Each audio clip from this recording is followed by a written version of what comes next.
Donut for a Cause. Yan ang naisip na gawin ng isang nanay sa kagustuhang matulungan ang kanyang mister na may malubhang sakit. Para bigyan ng mukha ang balita, Mobile Journal, Yeda Pascual. Kapag ang padre de pamilya hindi kayang suportahan ng pamilya, andyan ang mga ina para gumabay at sumuporta.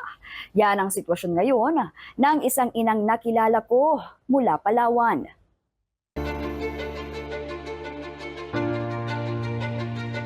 Pilit hinahati ng inang si Jamaica Hari ng kanyang sarili. Sa umaga't gabi, nanay siya ng mga anak niya. Pero sa tanghali't hapon, hindi na lang siya basta ilaw na lang ng tahanan. Dahil ginagampanan niya na rin ang pagiging padre de pamilya. 4 hanggang 5 oras siyang nasa kalsada para mag-deliver ng itinitindang donut. Habang wala, ang dalawa niyang anak na 8 at 3 years old ang nag-aalaga muna sa kanilang tatay na bedridden. Pag morning po, nag-aaral yung mga anak ko. So ako lang muna naiiwan sa bahay, nag-aalaga, naliligo, nagpapakain sa asawa ko. Mga 11 po ng tanghali susunduin ko na yung anak ko. Tapos 12:30, mapakain ko lang po sila, mapakain yung asawa ko, ma'am.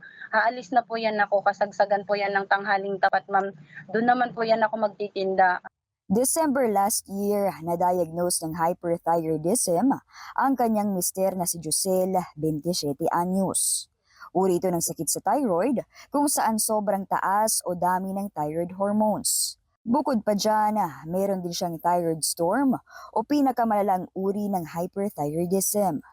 Sabi nga ng doktor, sa 1,000,000 na tao, 10 lang sa lalaki ang tinatamaan yon. Kasi kalimitan po talaga siya sa babae siya nangyayari, ma'am. 1 buwan na comatose ang kanyang mister at tumagal sila ng 2 buwan sa ospital.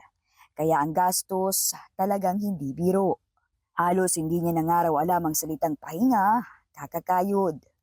Talagang suporta, kaibigan, mga katrabaho niya, nagbigay pa rin po. Tapos isa pa yung humingi kami tulong sa mga ahensya po ng gobyerno hanggang sa ginagawa ko rin po doon sa hospital. Nagtitinda po ako. Araw-araw ako nagtitinda sa hospital. Inaakyat ko mula first, second hanggang 4th floor po yan. Iniikot ko bawat kwarto. Magtinda ng kung ano-ano, ma'am. Sa mga gustong umorder ng donut for a cause ni Nanay Jamaica, maaari kayong mag-message sa kanyang Facebook account. At sa mga nais lang magpaabot ng tulong, heto po ang detalye. Sa mga mabubuting puso na nanawagan po ako sa inyo na naway tulungan niyo pa po kami kasi maliliit pa po yung mga anak ko. Gusto ko pa po talagang mas makasama pa nila yung papa nila. Maraming salamat po.